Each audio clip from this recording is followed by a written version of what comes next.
Hello students, इस video में आज हम देखेंगे हमारा बीएससी फर्स्ट ईयर के पेपर इनऑर्गेनिक केमिस्ट्री की जो हमारी इंपॉर्टेंट क्वेश्चंस की सीरीज चल रही थी, जिसमें हमने यूनिट नंबर 1 के इंपॉर्टेंट क्वेश्चन का डिस्कशन कर लिया था।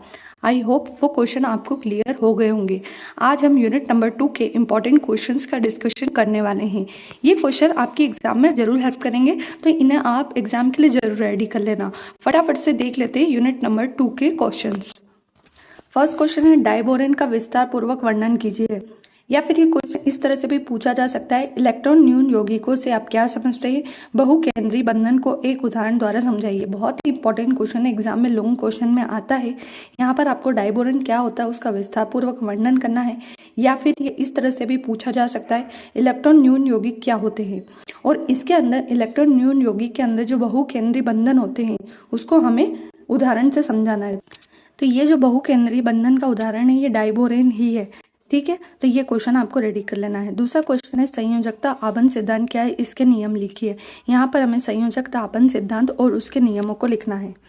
अगला क्वेश्चन है, संयोजकता आबंध सिद्धांत की सीमाएं क्या हैं। यहाँ पर हमें संयोजकता आबंध सिद्धांत जो हमने ऊपर सेकंड नंबर के क्वेश्चन में रेडी किया है उसकी सीमाएं, उसकी कमियां क्या है, वो हमें थर्ड क्वेश्चन में लिखनी रहेगी।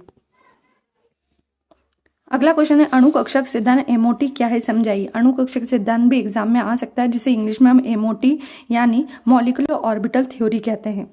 इस क्वेश्चन में एक और प्रश्न दिया गया है, N2 अणु का ऊर्जा स्तर आरेख O2 अणु के ऊर्जा स्तर आरेख से किस प्रकार भिन्न है।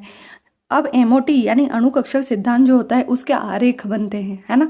जैसे उसमें नाइट्रोजन का आरेख बनाना है और ऑक्सीजन का आरेख बनाना है, और दोनों आरेख बनाकर यानी दोनों डायग्राम बनाकर हमें दोनों में अंतर बताना है।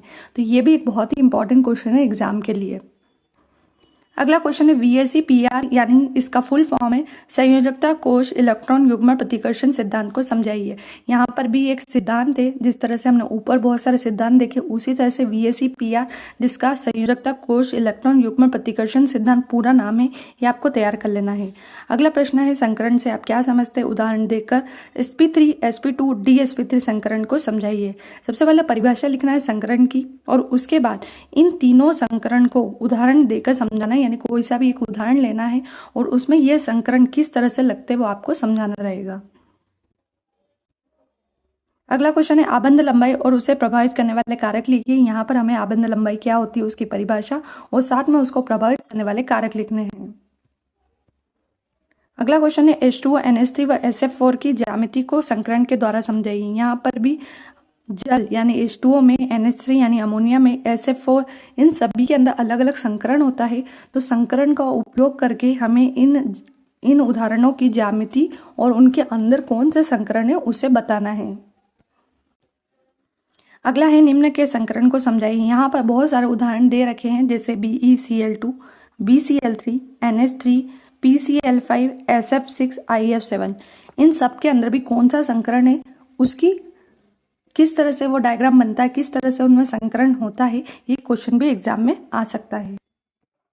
तो ये थे हमारे इनऑर्गेनिक केमिस्ट्री की यूनिट नंबर 2 के इंपॉर्टेंट क्वेश्चंस। आई होप आप लोगों को क्लियर हो गए होंगे। इसी तरह से मैं आगे की यूनिट के भी इंपॉर्टेंट क्वेश्चन की वीडियो आपके लिए लाने वाली हूँ।